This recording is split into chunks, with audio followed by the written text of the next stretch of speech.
Welcome to Intelligent Think, the podcast in which we explore what makes ideas great, how we can make our thinking better, and why it's so important to share your ideas with the world.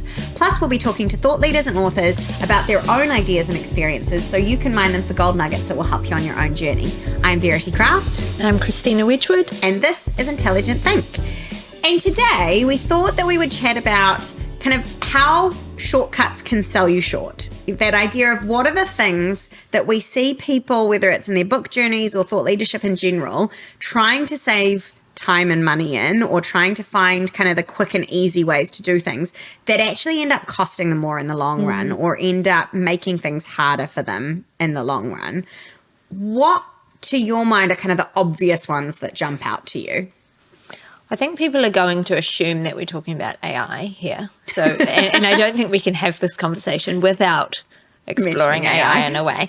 But I think the one that I see time and time again now is the sort of not knowing necessarily the bits where they should be bringing an expert in. And I think where that shows up is people know that they are expert in the thing that they're writing about. So they know they've got the knowledge that they need there.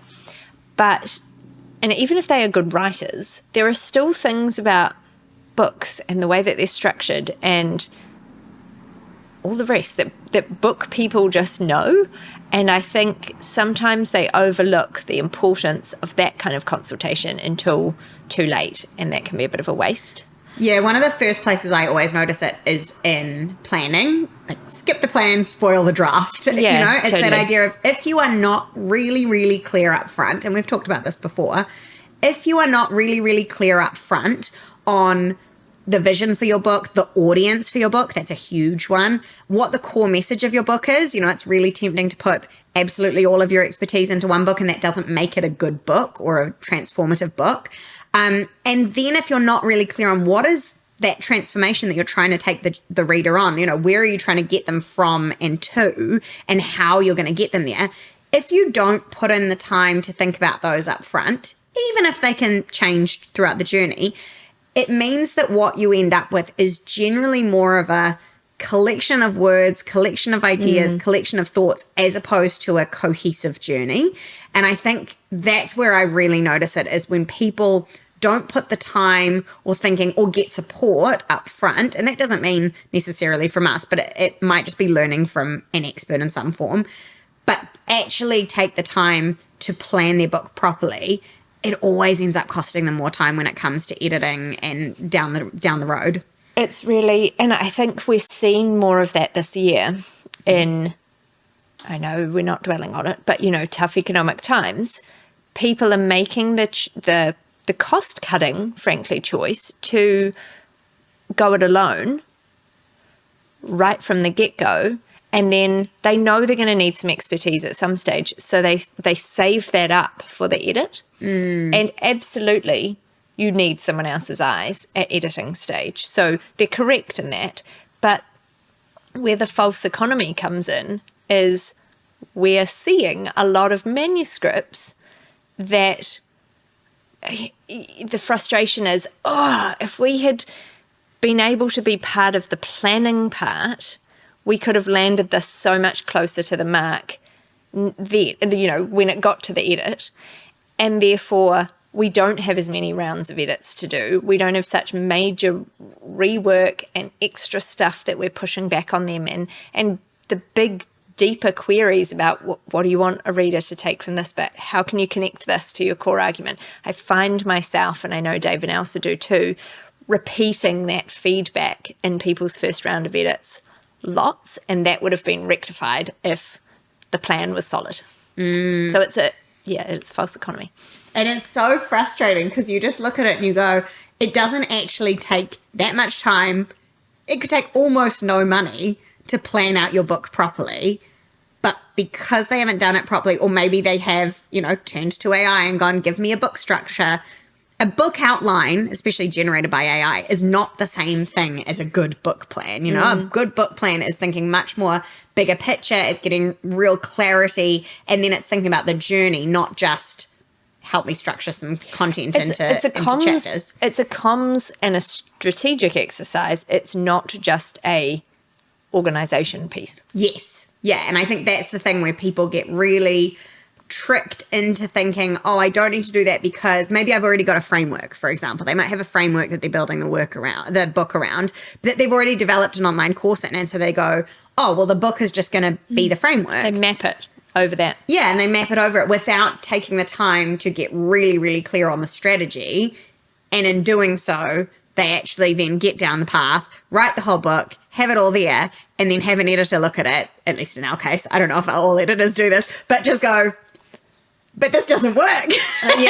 Or it could be, I think what we see is it could be so much more. Like, we see the seeds of the potential in there. And frankly, it's heartbreaking because we've often been talking to these people for a year or sometimes more.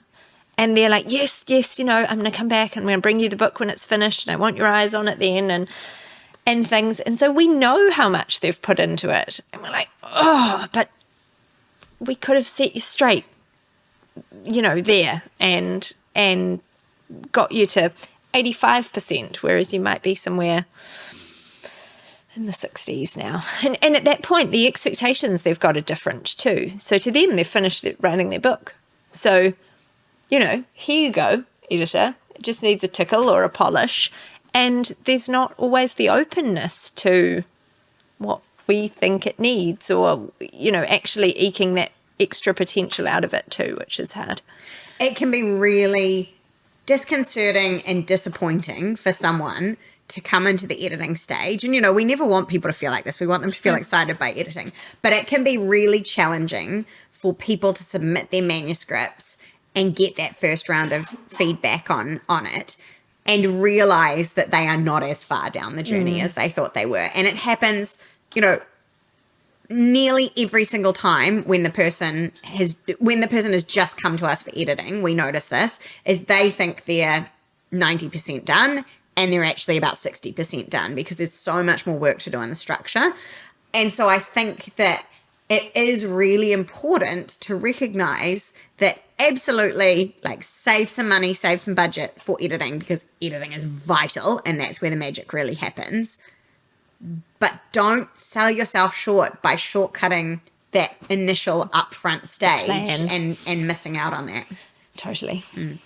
Okay, so we've skirted around AI, and I feel like we know we're going there. Yeah, we all know we're going there. And I want us to cover it because I think, yes, obviously we see it the most when it comes to books, but I think actually it's in thought leadership in general. There is a real temptation to use AI to now create your content, to create lots of shortcuts. And in lots of cases, it makes sense. It makes total sense that you would want to speed up certain things. And I think a lot of people go, well, I'm still feeding the ideas into it. It's just writing something for me. And from a logical point of view, that makes sense. But what do you think is lost by using AI to create? I think a bit of the effort, the growth that you get from effort is lost. I'm sure I've said it on here before, but Simon Sinek mentions in his conversation with Stephen, Diary of a CEO guy, recently he says that he is not smarter and more confident in his ideas and better informed because there's a book in the world with his name on it. He is those things because he wrote the book. So I think there's a wrestle with it that you do. And if you're not doing the wrestling and interrogating the thinking, you're missing out a little bit on the learning that comes from having to relook at things. And the creativity as well. Our friend Rachel Claver recently wrote a post on her Substack about the fact that she has stopped using AI for content generation after she was really encouraging clients. She's a marketing coach and strategist.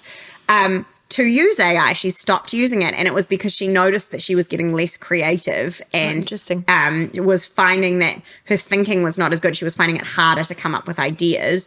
And there is some research into that already. I can't remember who did it, but there was a study done that basically showed that when you're using it all the time, your brain becomes less good at being creative, at coming up with ideas.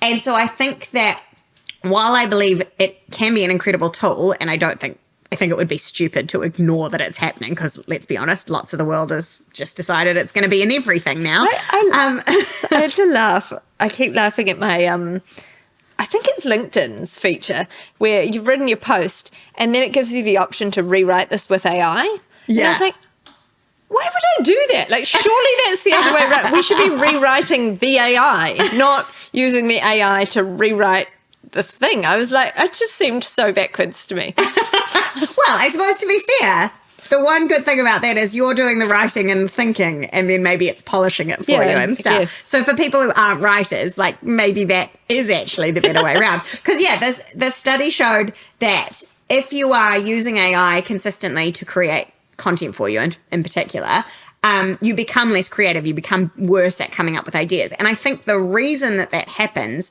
is because you're getting it so immediately that you don't have to go through the struggle that actually thinking of things forces you to do. And so you lose those kind of neural pathways. You can tell I am not a scientist, but you lose those neural pathways that become really good at generating ideas and become really good at thinking of things differently. And all the, creativity is about putting like novel things together, right? To create something new or different, things that don't normally intersect. What happens if you intersect them? And then, so if you're not actually doing the experimentation of that, I can see that might be a muscle that you just wastes away almost. Yeah. So use it or lose it. Yeah, exactly. You lose it. And so I think regardless of what thought leadership you're doing, whether you're working on writing your book or, sharing posts in other ways, creating speaking presentations, I like to think of AI as being really valuable for organizing information that you've already got. Like,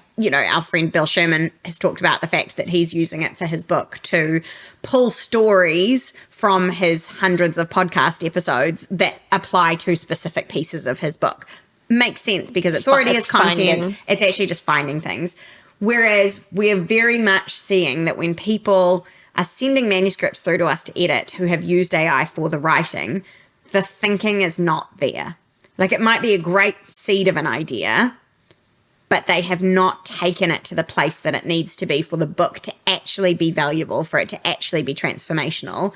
And that's because they've gotten something back from AI that sounds really nice. And so they've gone, oh, great, that's good, I'll put that in my book. But they haven't, it's really hard to question something when you've literally just gone, here's what I want, and it feeds you something back that sounds really nice. Like, you haven't had any space for your brain to immediacy. To actually review it and to think critically about it, I suppose, is the real problem. There are two pieces of feedback or, comments that I've heard, or lots of the publishers that we work with say over and over and over again. And one is, nobody's book is ever as finished as they think it is, which is, we've seen when we get to people at the edit. And the other is, they say time and again, put more of yourself in the story. I want to see more of you in here. Even if they're not telling a personal story, it's not that kind of book. They're like, I want to hear your take, put your perspective on this. And that's something that we stand to lose if we're just inserting the AI pieces too. Even if you have used your thinking, so to speak, to generate what the AI has given you back. But I've got a curly AI question, Verity, which is, you said before, if, what that could be a valid approach if you are, surely if you're feeding all the things to it and it's just crafting it for you, then that's cool. You don't lose anything, right? But how is that different to your mind to working with someone like us? Because from a ghostwriting point of view, people are feeding us their expertise and we are crafting it into something amazing. How do we differentiate that, I guess? I've been asked this question in a sales call before. And Did you have a good answer? No, I didn't at all, but I've thought about it a lot since. And I'm thrilled that they asked me, because I actually think it's a really important differentiation, which is, when you are feeding your thinking into AI, it is giving you something back immediately. It is also, unless you train it really, really well, it really likes to tell you how amazing you are. So it generally is not going to challenge you or pick the holes in it. You can ask it to, but even then, like, I've heard so many people say, oh, AI thought this was, or ChatGPT thought my idea was really great. And I'm a bit like, okay, is it just telling you what you wanted to hear? So I think that's the first element, is a person is going to challenge you quite differently than technology will. Granted, that might change. It might become much better at challenging and picking the holes and all of that sort of thing. But I think a person challenges you and you think of things differently in conversation than when you're writing them down. So we see that all the time with ourselves. Like, that's one of the reasons why we started this podcast. But also we see it all the time in whether it's the Better Book Project or our one-on-one coaching calls or in ghostwriting interviews, is people process their thinking and their ideas when they're talking out loud really differently than when they're writing. And so in order for you to make your ideas better, you often have to talk it through with a person. Like, that is a really important stage in the development. So I think that, you know, yes, you could probably do that and then feed it into AI, and maybe that is still an option. But I think it's really important that you have a conversation with somebody as part of the development of your ideas. That might take lots of different forms. So that might be with clients in your sales calls. It might be in your workshops or when you're actually, you know, doing one-on-one work with clients. And then it's really important that you're doing that specifically for your book or even for other thought leadership content as well. So I think that talking in conversation is a really important piece of developing your ideas. And so you can do that very differently with, say, a ghostwriter or a coach than you can with a piece of technology where you're writing it in. Even if you're doing voice notes, still really different having a full conversation with someone. So I think that's the first piece that someone brings when you're actually in communicating with them. Yes. Then if you've pre-recorded a bunch of stuff and then flinged it to them, Yes. it's not live. Yeah, I think exactly. there's something about being live and sort of, it's like a ping pong match, right? When you have a good conversation, you're batting things. Yeah, backwards and forwards. Yeah, exactly. It's not like me feeding everything into you and you're just being like, Verity, you're so smart. Thank you for telling me that. I can, if you like. I mean, I'm sure that would be nice for my ego, but it probably wouldn't get us as far as we'd like. No. But people rave about AI as a thinking partner. So where are it sort of, I haven't used it enough to have a comment on this. I see some risks and I see some upsides, but is it good? Is it a good thinking partner? Where are its kind of drawbacks? And well, I mean, I think it can be good if you're really good at training it. I think it can be good. I still feel like it could be one thinking partner is how I would define it. Like, use it as one thinking partner. Do not use it as your only thinking partner, because I think you get really, you know, the same way that I will get really different things from a conversation with you than I get from a conversation with Elsa. And I will get really different things when I then have a conversation with my husband. Like, you know, you actually need different inputs and different challenges. And like, one of the reasons why we love the way that we work with a team is because each of our clients is never just working with one of us. Like, they always get at least another perspective. Yeah, collective brains are really powerful. So I think actually AI can be a great thinking partner in some ways for some people if you're really good at training it, but I wouldn't rely on it as your only thinking partner, particularly through the book process. And bringing us back to the shortcuts kind of message that we were starting with here, it's astounding how many times people think they are taking a shortcut and actually something takes them as long or longer. Like, if you have to fact check some of what AI has given you, or you should be fact checking everything that AI gives you, but if you're using it in that sense, you could have just gone and often you find you could have done the research yourself. 100%. In the time that took. Yeah, 100%. And I think the other element is actually training it and getting it to really work for you. Like, that can take just as long, whereas it can be much nicer to go, actually, I've got an hour once a week that I'm going to talk to someone and have a really good conversation, and that's going to be what gets Build me a relationship. Yeah. Instead. And then I think the other element when it comes to ghostwriting and kind of, is it actually different to AI? You know, I think an argument can be made that actually you could use thinking partners and then put the content into AI. Fine. Like, and it might give you something really good. I think actually there's a couple of other elements. One is that a ghostwriter is still a human. And although AI still can sound really great, it can sound like you, a human is going to feel how you feel when you're having a conversation with them and be able to pull that emotion into what they write, especially a really good ghostwriter. So I think that's the part of it, is they bring the humanness to it. But the other part of it is that it's not immediate. So tell me more about the significance of that. I know we've toyed with that before. Yeah, I think there's something too, and this is just a theory, so, you know, I haven't done any research into it, but I think when you get something back immediately, your first response tends to be, that's great. I really like that. Because, you've put something into, say, AI, and you've been fed something back that sounds really great and makes you feel really good. And so you go, oh, okay, that's great. And you put it in to your book, say, or you put it out as a post, you schedule it as a post. I think there is something about the fact that a ghostwriter will talk to you and then have to go away and write something, and then it comes back to you, that the distance from the conversation to the content actually makes you much better at looking at it critically and reflecting back or developing those ideas further. Because when you've had, say, a conversation one week and then somebody gives you a piece of content the next week, A, you're able to look at it with much fresher eyes, so you're able to see it as your reader would see it much better.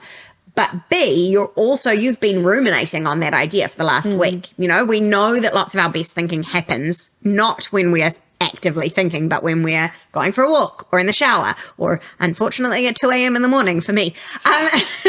So by having that space, often you then, when you see it reflected back, you're like, oh, that really reads well, but actually I've had this further thought and I'm able to grow on it and build on it. And so having that space for your brain to think before the content is created or before you see the content, I think is really powerful.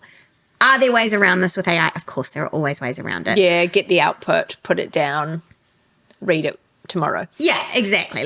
Absolutely, that's still an option. So I think, there are always options like that.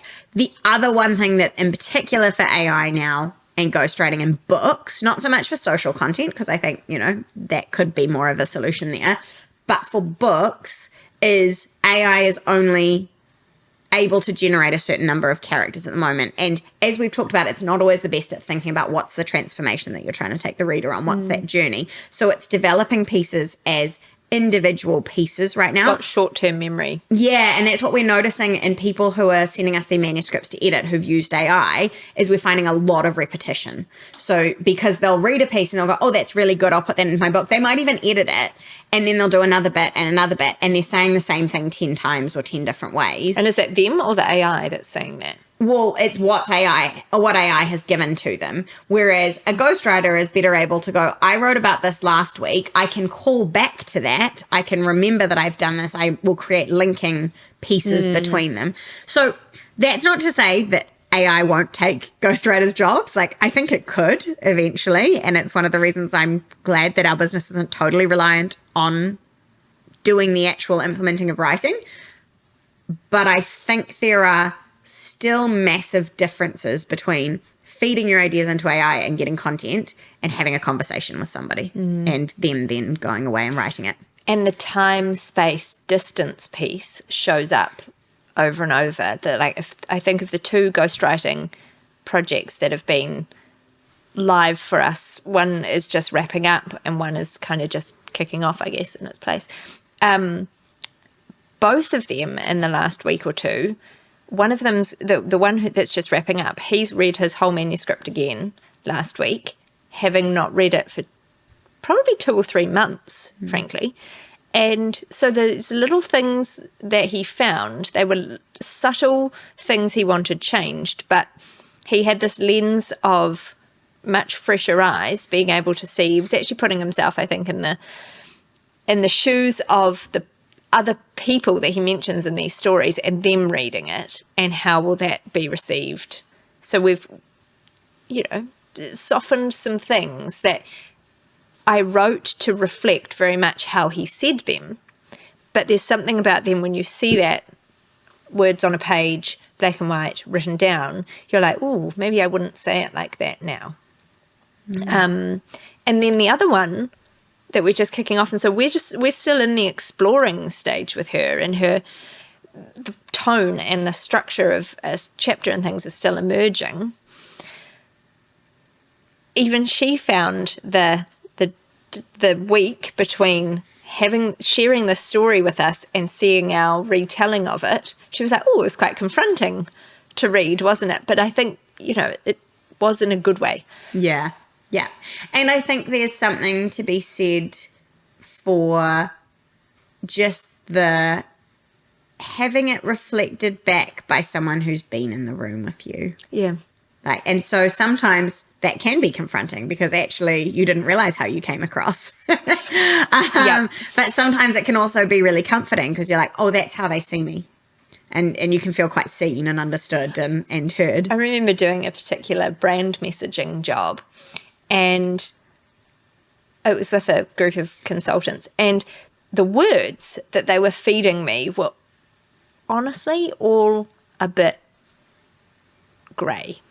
Like they were all just really average, lackluster, kind of like middling words. And yet I've worked with these guys as a client and I've seen them in action enough times that I was like, none of these touch what the actual experience of being with you is like, the energy that you guys have in this room. Like you're just giving me words, and the words are not wrong. Sure, they could be used to describe you, but they're not conveying any of the real feeling human stuff. And I think how lukewarm their output would have been if they'd just fed that into AI, and they would have got something that was okay, but also probably could have been put out by any consultant. Yeah, 100%. So we've talked a lot, mostly about AI, which we were trying to avoid making this whole conversation about, but I think it is the shortcut that people are using the most. Where do we feel like people could save time or money, or where are the shortcuts that they can take that actually don't lose the money in the end? And where are the places where we think people should be investing their time and resources to actually get to the best result?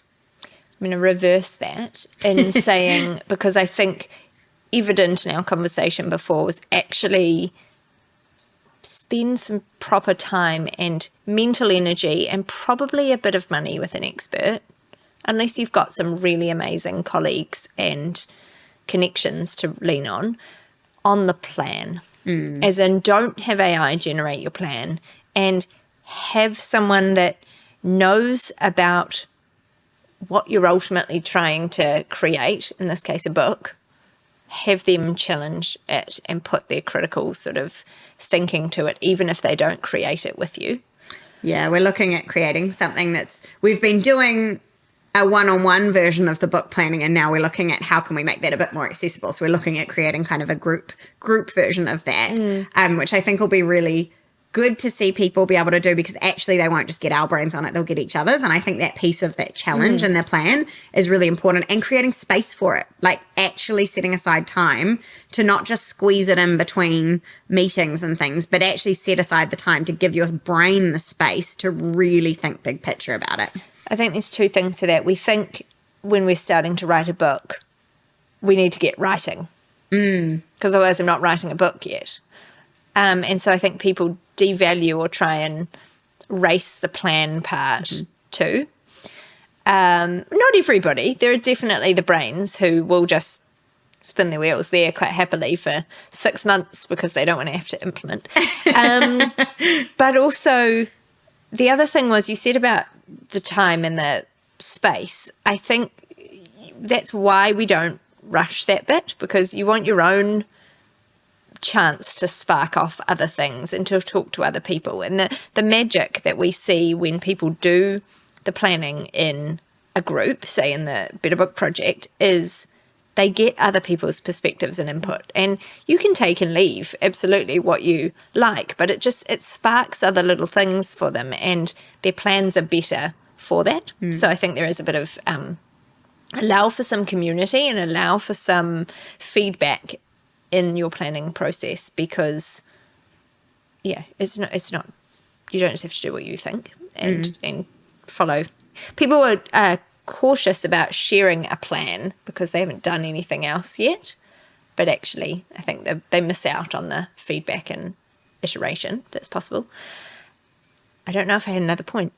You asked me two questions, and I feel, have I even fully answered one of them? Nah, sorry, I combined the questions. It's always a great trick. No, I was going to say the other thing in terms of where to invest the time or resources is, ideally, obviously we're going to say, if you've got the option, if you've got the budget, work with a book coach right throughout. You know, we love it when people actually do the Better Book Project, because what we find is that their drafts, because they've gotten that constant feedback and that those thinking partners, they probably take about half, if not even less, of the time for them to edit as ones who've just come to us for Which edits. is a direct cost saving too. Massive. Time and cost saving. Yeah, so if you can, obviously we think get a book coach. We're always going to say that. But I would say if you can't, like if that is just not possible, the places to do it would be get some feedback along the way. So like when you've written your first section, get some feedback from either an editor or a book coach, or it could even be somebody who's a reader, like someone who's in your target audience that you've identified as the target audience. As you write more, get their feedback, get their input. It can be really embarrassing and quite challenging to put work out before you feel like it's ready, but actually that's what you need. Either that, or you just have to assume that when you get to editing stage, you are only 60% done, because you are going to have to make massive edits if you have not had input and feedback along the way. It's vulnerable, even for the people that are in the Better Book Project who have that option of a midway. It doesn't have to be halfway, but either end of the first chapter, say some meaningful bit that they get to send us to give feedback on. Even though they've been walking this journey with us for ages and it's high trust and they're lovingly supported in this group, they're still like, oh my God, I'm so scared. And they go, you know, I didn't hear back from him straight away. I'm saying him because it's often Dave that does that edit. What's he thinking about it? What's he going to, and you know, they come on the call, you're almost fizzing with anxiety. Is he going to give it to me like live on the call? What's he going to say about it? So it's like, just trust that it's universally vulnerable to do that bit as well. And it's not just you. Yeah, 100%. So what about the places where, and I can answer this if you want, because you hate that I always ask you the questions. No, go. What are the places where you can save time or you can save money in the book process? Like, where are the places where actually there are shortcuts that you can take? All right, this is going to be all over the show. Non-organized thinking, true to form. But I think when it comes to AI in particular, it can help with research, if you fact check. It can help with referencing. I like Perplexity better than ChatGPT for that because it gives references. There you go, needed. But if I think of non-AI reasons, and I'm leaping like right to the other end, almost the production end of a book, and I'm sure the threads in my brain will knit something else back together soon. But things like, when you're going to engage a typesetter or a designer for your cover. Sometimes you can get someone that does both of those things. Other times you'll work with two different people, an internal formatting typography person and a cover designer. You can save time, money, etc. by giving them a really good brief. So you do that by, you don't need to be able to speak designer to give a really good brief either, but do some research yourself. Go and stand in a bookstore, take photos of the kind of covers that you like, because a designer they know what they're looking at and they can see thematically things across what you've said. Hey, I really like this, or even a couple of examples of like, don't like this. This is in my genre, but I'm not into it. That will shortcut then the concepts and the design amount of rounds of designs to get a cover that you love. That was one that came to mind and I have no idea why. Where else? You can also, while we're on that kind of design point, in terms of typesetting, the cleaner your manuscript is, the easier it's going to be to typeset. Like, it's going to be faster. So making sure that you've got all of your headings really clear, which a proofreader can help with this. But again, if you've sorted them all in advance, that can save you time on your proofread. Is things like making sure that you're really clear on which ones are your chapter titles, which ones are your section headings, which ones are your subheadings, like the hierarchy of all those things, which, to be perfectly honest, I hate and don't care about at all. And you could just get your proofreader to do that. But again, obviously it's all things that you might save some money on. The other thing, so I suppose in terms of throughout the process is think about what you've already got. So we very rarely recommend that you just, very rarely, we never recommend that you just take all of your existing content, plop it in a book and go, look, I've written a book. Like, here's all my 100 blogs. That's a shit book. But we also never, no one that we work with is ever starting from a blank Word document with nothing on it. Exactly. Like, once you have put the time and effort into the planning stage, look at that structure. You've already worked out what's that beautiful reader journey that you're taking them on. Like, where are you wanting to get them to? What stages do they need to go through in order to achieve that result? Now go back and look at your existing content and see what you've already got. You might have blogs, you might have emails, you might have podcast episodes that you could take the transcription of and use that as a starting point. I would say most people end up rewriting most of it so that it works in there. But the fact that you've already got that there and can look at it and be like, oh, actually, I could take that line. Oh, I could take that whole paragraph. Oh, I could take this. Like, that is such a good way to save time and just save the mental energy that comes in of looking at a blank. It's terrifying to look at a blank page. So instead, you're looking at, oh, I've actually got quite a lot of this and I just need to tidy it up and fill in the blanks. It's a really different mental strain on you when you're not starting from a blank page. Another high leverage activity, so it may not be that it saves you time. It may if you already have these, but you're going to put stories usually, almost regardless of what kind of book you're writing. There should be some story in there. So look at whether you've got case studies already. But if you don't and you need to generate those for the book, think about the way that you can use them in more places than just your book. So you might take a videographer with you to go and interview your client for a case study. Suddenly you get clips and stuff as well. You're not necessarily saving time on you had to do that interview for your book, but you're saving time or shortcutting some of your other marketing or content creation or whatever in general if you can leverage then the conversation you've had for social posts or for something for your sales process or whatever as well. Yeah, or leverage. So it feeds both ways. Yeah, or leverage your book conversations in order to get more work or create more opportunity as well. Like, again, it's not really a shortcut in that it doesn't save you time, but it could help you achieve your goals a lot faster. So, if you know that you want to interview some other people in your target audience that maybe you haven't worked with yet, identify who you want to work with and go out to them and say, I'm writing a book about this. Could I interview you for it? You've just created an opportunity to have a conversation with one of your target clients who's going, oh, wow, they want to interview me for a book. That's so lovely. And also, oh, wow, look at the work that they're doing in this space that we might need. Exactly. So I think it's not so much a shortcut for your book, but it is a shortcut for your business, like using your book as a tool for growing that along the way. Another one that you're going to say, oh my God, see, that's the opposite of a shortcut. But I remember Con, when he was doing the Better Book Project, he moved his own, like his end deadline out. And he had way less, that happens sometimes, but he had less angst about it than other people when they do. And I remember asking him, like, why are you so zen about pushing, you were working really hard to this date and you've decided now that it's not going to serve you best. And he said, well, I went back to thinking about what am I writing the book for? And I'm writing the book to open opportunities for more work and maybe give me access to higher value clients and get invited to speak places. And he said, well, I haven't finished the book and it's already doing those things. So it was sort of amplifying or accelerating him. There's my shortcut tie-in. You I'd nail it.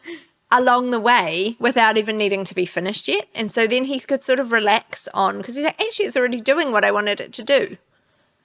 He got it finished and it's published and it's great. But he was kind of using the shortcut or leverage of that as well.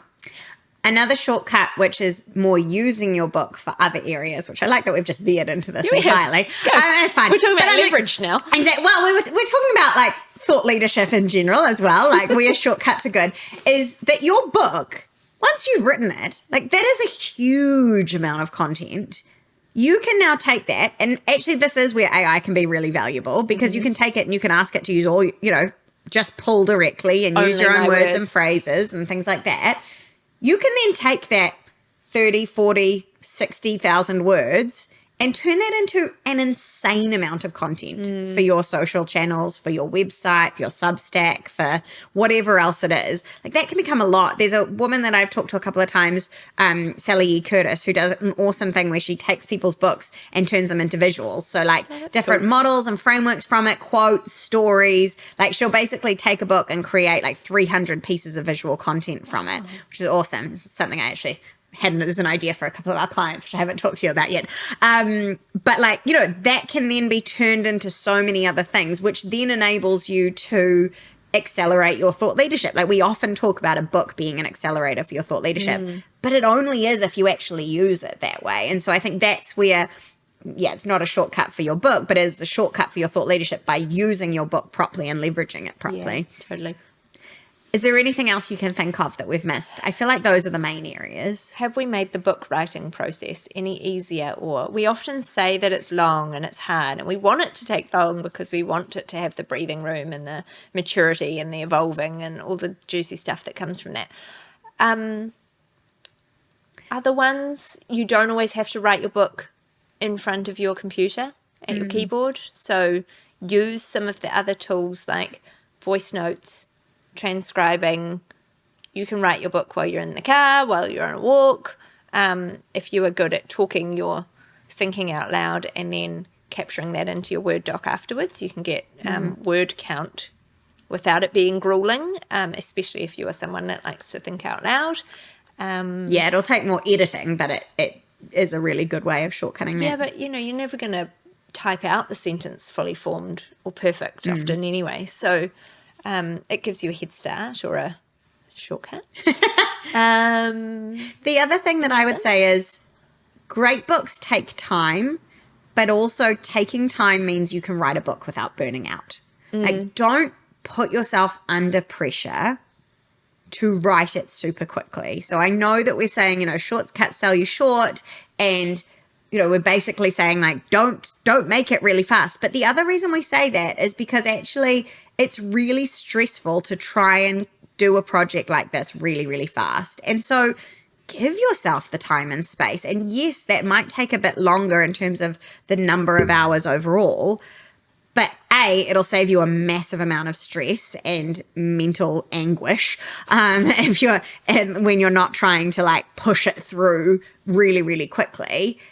And B, it also means that you are still able to give yourself time to keep growing your business, keep doing the other things that you need, which then will help you, give you the resources to actually do your book properly. So I think that's the other thing is like, yeah, we're saying don't take all these shortcuts because otherwise you're going to miss out and end up taking way longer on the editing. But also, one of the reasons that we say take some time with your book is because we don't want it to burn you out. Like, it's going to be hard, but it doesn't need to kill you.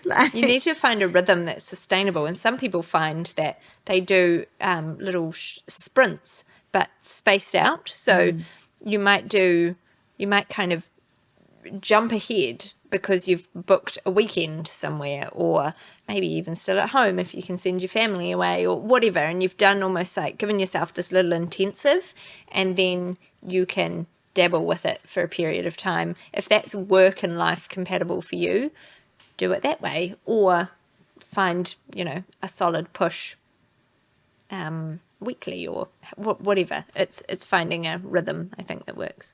Absolutely.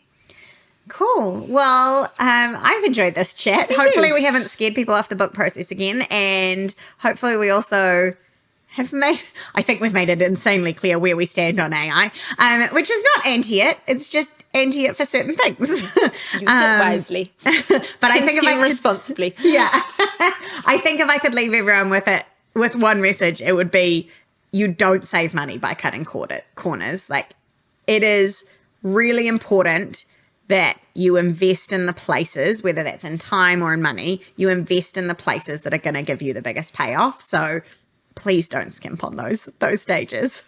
Nice. Probably time and money. Yeah, exactly. Fabulous. You have been listening to Intelligent Think with Verity Craft and Christina Wedgwood. Thank you to Lochana Media for our video production, Jeff Ong for our theme music, and to you for listening. Here's to better thinking together.